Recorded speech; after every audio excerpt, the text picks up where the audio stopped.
علیکم ورحمۃ اللہ وبرکاتہ۔ آج ہم آپ کے سامنے لے کر حاضر ہوئے ہیں رزق میں کشادگی کے لیے ایک مجرب نسخہ، ایک مجرب وظیفہ۔ رزق میں کشادگی ہر شخص، ہر بندے اور ہمارے سوسائٹی کے اندر ہر فرد کی ایک خواہش ہوتی ہے۔ آپ رزق میں کشادگی کیسے چاہتے ہیں اور رزق میں کشادگی چاہنے کے لیے آپ کون سا عمل کرتے ہیں، یہ بہت اہم ہے۔ سامعین، رزق میں کشادگی کے لیے میں آج آپ کو بتانے جا رہا ہوں انتہائی اہم اور انتہائی آسان مجرب نسخہ۔ یہ ہے سورہ یاسین۔ سامعین کرام، قرآن پاک کے اندر 22ویں پارے کے آخر اور 23ویں پارے کے بالکل شروع میں ایک سورت آتی ہے جس کو سورہ یاسین کہتے ہیں۔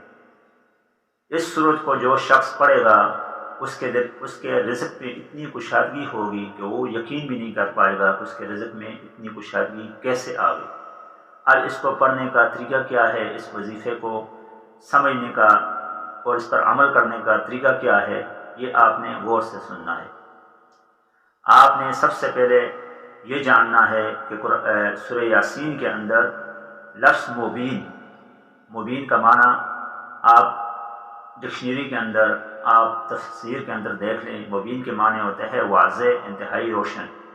تو لفظ مبین اس صورت کے اندر جب بھی آئے گا آپ نے اس کو نوٹ کرنا ہے۔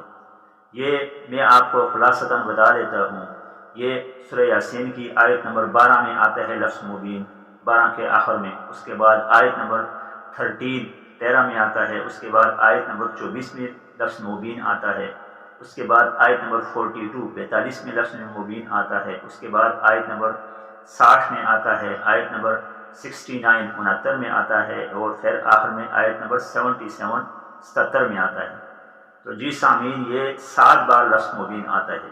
اب آپ نے اس سورت کو پڑھنا کیسا ہے؟ قرض سے چھٹکارا دلانے کے لیے اپنے آپ کو اور رزق کی کشادگی کے لیے اس کا طریقہ یہ ہے کہ آپ جب بھی سورہ یاسین شروع کریں، سورہ یاسین کے شروع میں آپ نے درود شریف پڑھنی ہے، درود ابراہیمی۔ اس کے بعد آپ سورہ یاسین شروع کریں گے تو سورہ یاسین شروع کرنے کے بعد جب آپ پہلے مبین پر پہنچیں گے، یعنی آیت نمبر 12 میں جو لفظ مبین آتا ہے وہاں پر پہنچیں گے، تو وہاں سے پھر آپ نے دوبارہ شروع سے سورہ یاسین کو پڑھنا ہے۔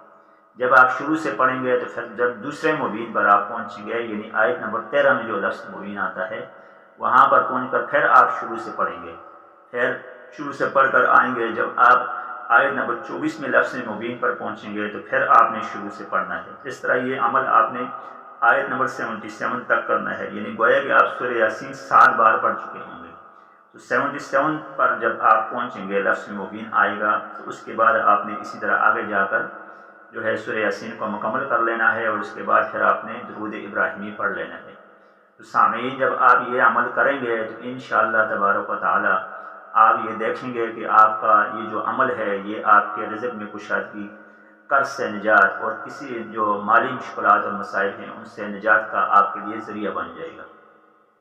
اس کے علاوہ سورہ یاسین کے اور بھی بہت سے کمالات ہیں، اور ایک سب سے بڑا کمال یہ ہے کہ اس سورت کو پڑھنے والا جو ہے وہ 10 بار قرآن پاک ختم کرنے کے برابر ثواب پاتا ہے۔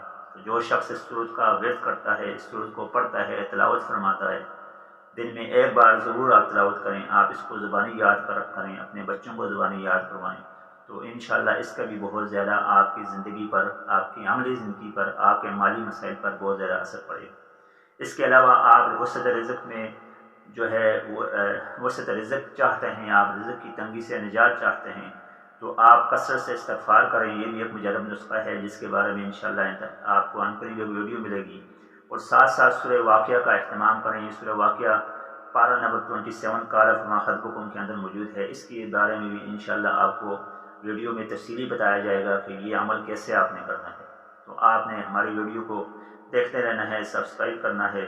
امید ہے آپ ہماری ویڈیو سے فائدہ اٹھا رہے ہوں گے۔ ملتے ہیں اگلے ویڈیو میں۔ السلام علیکم۔